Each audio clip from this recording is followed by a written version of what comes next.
Hola Rabbits, estoy aprendiendo español y el video de hoy es sobre el acento que tienen los alemanes en español. Espero que se diviertan. Phew, that was difficult.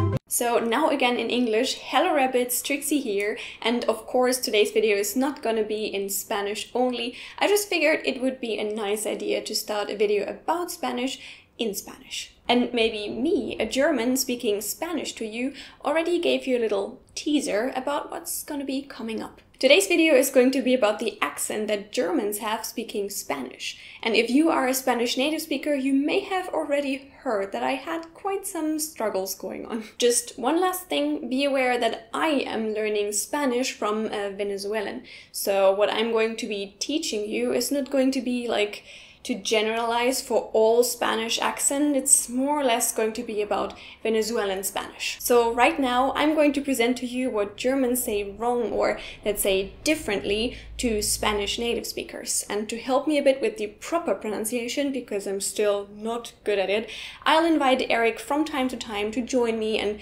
just give you the examples of how it's done correctly. Have fun with the video. Here we go. Let's start this list with the double L that's contained in many Spanish words, such as in pollo or como te llamas. Erick, can you help me? How is this done correctly? Pollo y como te llamas. So, pollo y como te llamas. Well, see, the problem that Germans have with that is that double L for us is pronounced as H. Not knowing anything about Spanish pronunciation, we would say polo or como te llamas. And if we try, we would pronounce it as a J in German, as a Y. So it would be pollo or como te llamas. Pollo, como te llamas. Pollo. Was that okay? Yeah. Second point, the German and Spanish S. When there is an S in the middle of a word, Germans mostly pronounce it as a soft S. Zzz. In Spanish, however, these S's are often pronounced sharply. For this reason, it may happen that Germans pronounce words such as personales or la casa as personales and la casa. Third aspect, the N with the little wave on top of it. In German, we call this die Tilde, and Erick told me it's just called ñ in Spanish. In the German language, we don't have this little wave. So as a Spanish beginner, Germans may just ignore this little wave and only pronounce the N. In this case, niña becomes nina and español becomes español. But of course, this is granted that you have no idea how to do it right. But if we try, we still tend to do it a little wrong, such as me. I know that it's like niña and español. I say it like NJ in German, but Erick still corrects me on that. I cannot hear the difference. So could you please help me here? So Erick, what I say is niña. How would you say it? That's pretty good actually. I would say niña. Niña. So you don't put so much emphasis on it. It's less like a niña, but more like niña. Niña. Yeah. Niña. So more like N-I-A in German. Niña. Yeah, but it's more like NG sound. Ña. But then it's ninja. Can you say cognac? Cognac. That's the N sound. Cognac. Yeah. Okay. So niña. Niña. Yeah, that's much better. Okay, thanks. Now let's talk about the letter that seems to cause most of the struggles in all languages that you learn, the R. In Spanish, I have so many problems pronouncing the R correctly because I am not capable of rolling it. Luckily, I'm not alone. Many other Germans also fail in pronouncing the R correctly, just using the normal R sound that they are used to from the German language. Okay, I'm going to try my best here. El ratón becomes el ratón, and el burro becomes el burro.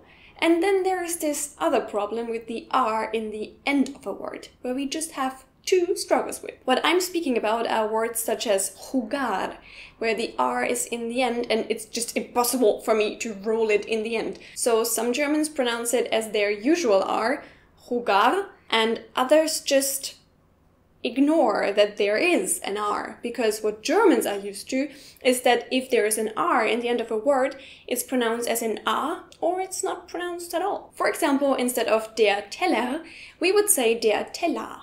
And if we apply this to Spanish, then we would just say jugar. Now please, Eric, help me here. Tell the people how it's done correctly. I was trying to pronounce el ratón, el burro, and jugar. So please help me here. That was actually not so bad, and myself I cannot really pronounce the rolling R so well. I don't know, I have an issue, and it sounds funny. If you really speak Spanish, you will understand what I mean. I would say jugar. That's the way you say it. You say the R sound by the end. Jugar, el ratón y el burro. Thank you very much. So there you see how it should be done.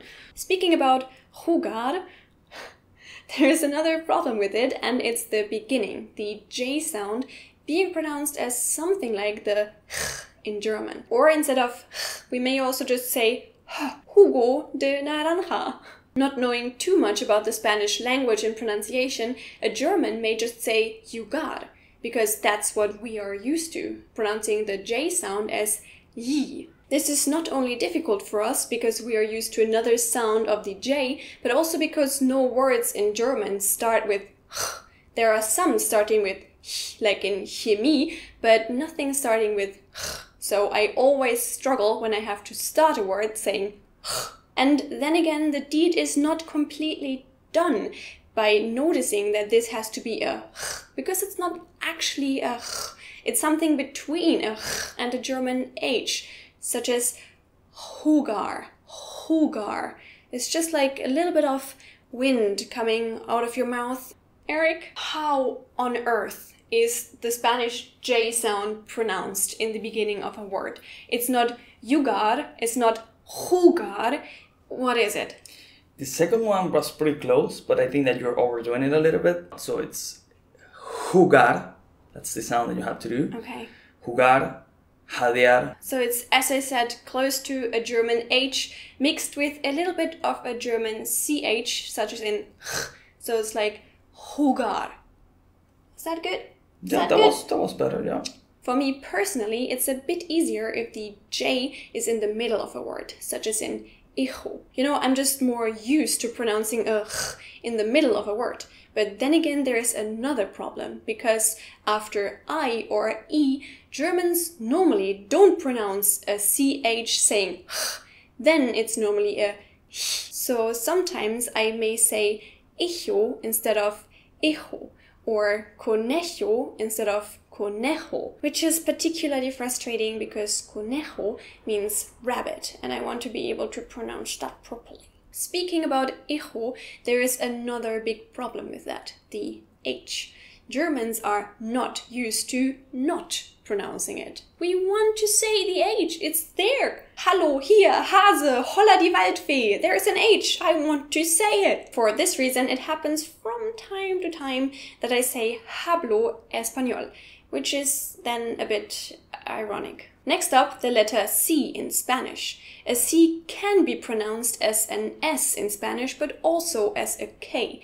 But Germans are not used to the S sound for the C. It's really difficult for us, or well, at least for me, to determine whether it's a S sound or a K sound, because it's siento and not quiento, but it's como and not somo or something like that. And yes, I roughly know about the rules, but still, just seeing a C doesn't ring a bell yet. So I always have to focus a lot on pronouncing it correctly. Qualle, quatsch, quack. This is how Germans pronounce a QU in the beginning of a word. In Spanish, however, a QU, such as in pequeño, is pronounced as a K only. Because of that, I have to admit that I sometimes find myself saying, hey, ¿qué pasa? Instead of ¿qué pasa?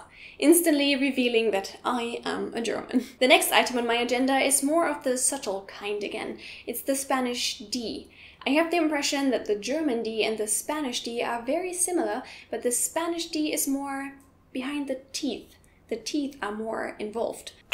So, do you like to use your teeth on the Spanish D? Oh, yes. Back to the topic. In Spanish, there's the word dedo. And if I pronounce this the German way, I would say dedo. In Spanish, however, you pronounce it more like dedo. Dedo. Can you see my tongue behind my teeth? Dedo. Dedo. Something like that. But I still feel I'm not quite nailing the Spanish D. You're not nailing the Spanish D?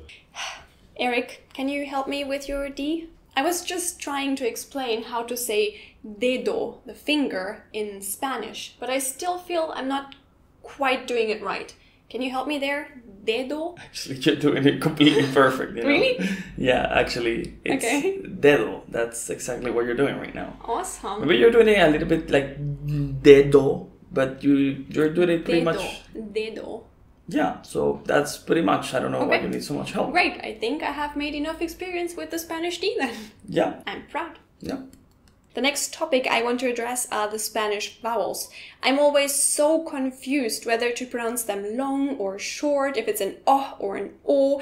I don't know, I just don't see any signs of how to do it correctly. What I have noticed is that I tend to pronounce the vowels more in their long version, and I'm also taking longer than I should. You're taking longer than you should, so maybe you don't fail on the Spanish D, but the Spanish D fails on you. Can we please stop this? So sometimes what I'm saying is como or fue, and that's completely wrong. I say casa and not casa. It's really frustrating. I guess this is just a matter of practice, but maybe you also have a tip for me. No, this was not the kind of tip I was talking about. Another general thing that I notice is that Spanish people connect the syllables more, while I make little breaks after every syllable because I'm used to it from German. Alright, Eric, I was just telling them about the melody of Spanish and that I tend to pronounce Spanish sentences more with breaks, you know, like te amo. How would you say that? Yeah, I would put it like more together, like te amo. Te amo, okay. Yeah. Thank you very much. See? So does that mean that you love me? Another issue that I found is a Spanish U followed by a vowel, such as in la guerra or el guiso. As you can hear, the U is not pronounced, which is something that I am not used to at all. I would say guiso or guerra. So this may happen to Germans as well. The last thing that I would like to list are the Spanish syllables that Germans, or at least I, sometimes struggle with. For instance, German verbs with 2 syllables normally have the emphasis on the first one. It's spielen, fahren, essen. But in Spanish, it's jugar. So the emphasis is on the second syllable. Sometimes it happens that I say jugar. Hello, my Spanish friends. Vamos a jugar. Alright, rabbits. I really hope that you enjoyed this video, that you learned 1 or 2 things, that you can maybe, with my help, improve your Spanish if you're German and also struggling with the correct pronunciation. If you're a Spanish native speaker, what do you think of my Spanish so far? I mean, I haven't shown too much, but from what you heard, is it okay? Is there still hope? In general, do you agree with my points, or are there other things that you would like to raise? I would be really interested in that, so please share your information, your ideas, your opinions in the comments down below. And again, here comes my catchy Please Don't Be Offended song. Please don't be offended, this is just a little fun video. Ooh! No, seriously, this video doesn't mean that all Germans are stupid. That all Germans make these mistakes. It's mistakes that I make, and I decided to share this list with you to make some Spanish people understand, to make some German people maybe improve their pronunciation and, well, get some help along with me. So please hold your horses. Whee! So if you liked the video, please leave a thumbs up because that would make Spanish Eric and German Trixie very, very happy. If you want to see another video of Don't Trust the Rabbit, you can find one right here, or follow me on Facebook, Instagram, or Twitter, or even support me on Patreon. This would be a great help for the channel, and I would appreciate that a lot. Que tengan un buen día. See you in the next video. Bye! Followed by a vowel. The Spanish D. I have enough experience with the Spanish D. Spanish D. Okay, look how pale I am. Whee!